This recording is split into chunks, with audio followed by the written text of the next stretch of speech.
1220. Your hometown station. 309 coming up on 310. He is one of Santa Clarita's most in-demand men. We're lucky to nab him for a couple minutes. The Chief Inspection Officer at Unipest, Santa Clarita's leading pest control company. He is Cardon Ellis. He joins me in studio right now. Cardon, what's happening, man?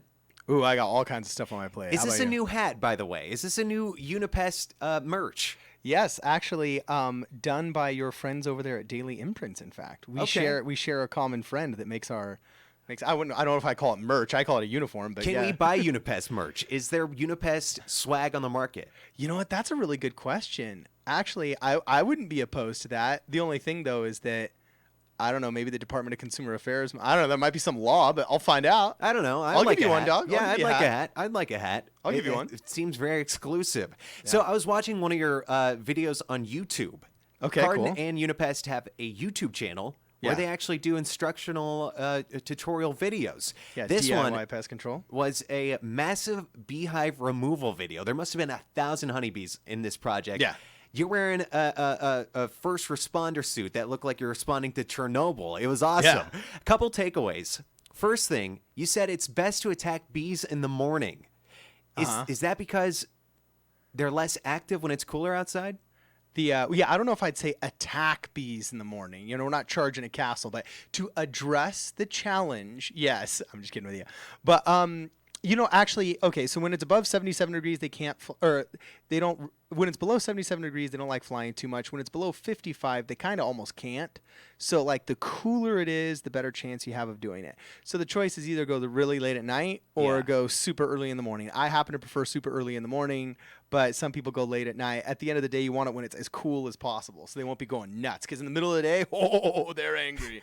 I'm with you, though. I love doing things early in the morning. Yeah, it's man. the best. Get a jump start in the day. Another thing, with this beehive removal, you smoked them out. You sedated them with pine needles.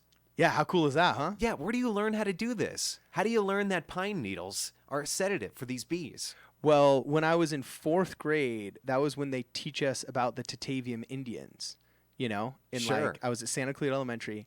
And then, so when I heard about these people, like, I hiked into the hills and I found their wise sage and asked him to teach me all of his tricks. And that's one of the tricks he taught me. I'm totally just kidding. Are you constantly doing research? And Yeah, it's all research, man. Wow. And it's interesting. There's different mixes, but basically they've got this kind of like breathing apparatus that gets clogged by smoke, and it's the same. It's not a breathing apparatus, but it's a way that they sense each other's pheromones. So it makes it so that the attack pheromone can't be discharged, so all the bees attack. So it simultaneously calms them and it keeps them from being able to attack. It's kind of like in the same way you like neuter a dog surgically, or you spay a cat. You can kind of neuter their attack mechanism. it was sort of like an anesthesia. Yeah, exactly. I don't know what exactly the word would be because there's no real equivalent to it because bees are unique, but it is akin to anesthesia, yes. It's crazy. I mean, we're talking about Cardon Ellis, Chief Inspection Officer at Unipest, Santa Clarita's leading pest control company. I mean, even with the beekeeper suit, I'd still be deathly afraid. We get stung through the suits all the time, man. Do you really? When's the last time you got stung? Oh, dude, it's brutal, man. It still hurts, right? Yeah. No matter how many times you get stung. See, some of that's kind of my fault, though, because there's this security versus freedom argument, right? If you put on a crawl suit underneath that suit with your regular uniform shirt on and a T-shirt, you're not going to get stung. I mean, you're practically in a chainmail suit, right? The only problem is, have you ever been in that in a 110-degree day? You know what I'm saying? It's like, do you want 4 layers on? See, you know, you kind of like, if you wear less. I would. I think I'd need it. Yeah, if you wear less layers, there's obviously a higher chance that a really big and aggressive one, if it really got in between the seams, could get you. And then sometimes you make mistakes where you accidentally expose a shoulder or something like that because maybe you didn't zip something shut all the way or whatever. There is human error in that process. But by and large, you won't get stung. The only thing is we just do so many removals. And there's just so many bees. I remember one time I got stung 3 or 4 times by bees that had already died, and they'd left because we have to put our hand into the hive to collect them. Whether it's a live removal or an exterminated one, you have to get rid of the hive material, right? So once we find it, sometimes we'll actually be putting our hands 3, 4, 5 feet deep into a building, and you can feel the bees all over from your shoulder to the tip of the corner of your finger, and they're trying to sting the leather. Now, the leather's really thick. But I remember one time, once I got it and I pulled it out, I'd actually squeezed my hand together to grab a tool.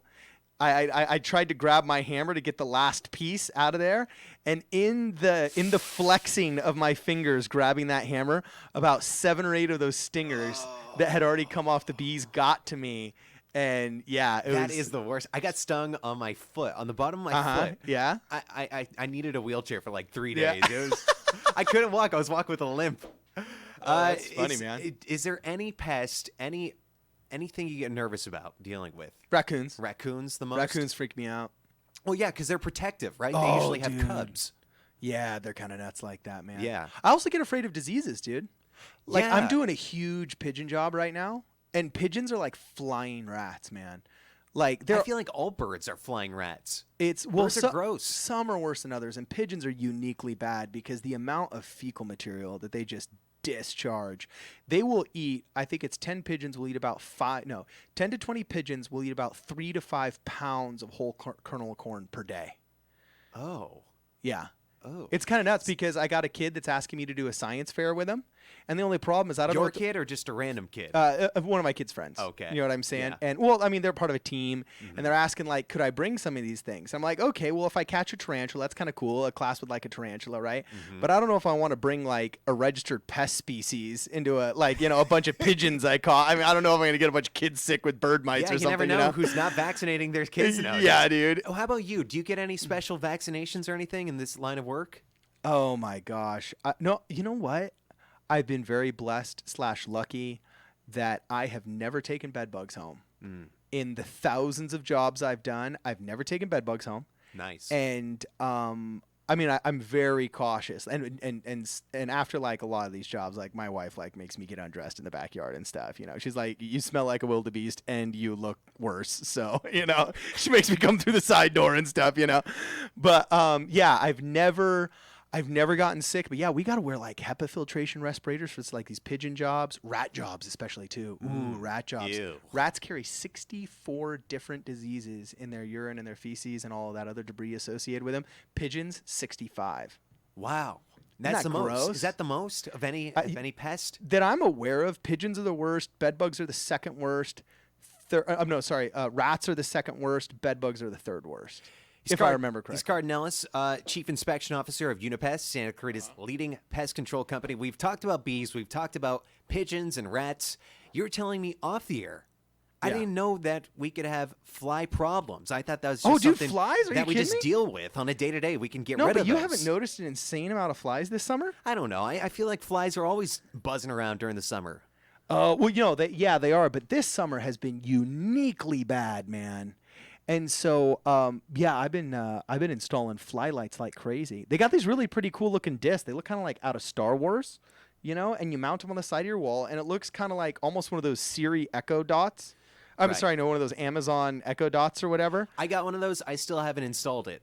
I'm afraid. Well, see, the consumer ones stink. The professional ones are only slightly different. I don't know why the consumer ones aren't really good, but basically the light that you and I see right now is a totally lower spectrum of light than the light that that flies see.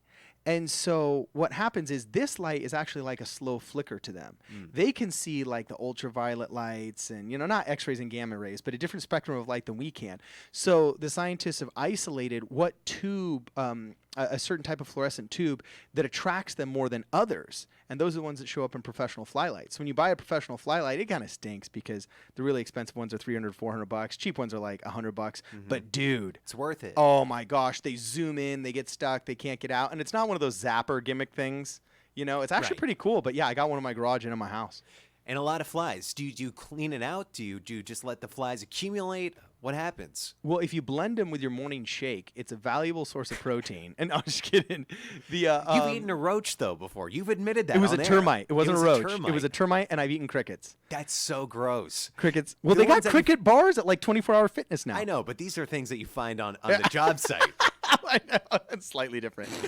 But yeah, I can't believe I just admitted that on air. But anyway, it's pretty it's pretty crazy. But the fly lights work, and I have eaten crickets. And yes, you have to replace there's this little sticky part that comes in and out, but it doesn't smell like the ones you bought at the store, and you can't see it from the outside of the fly light. It's pretty cool, man.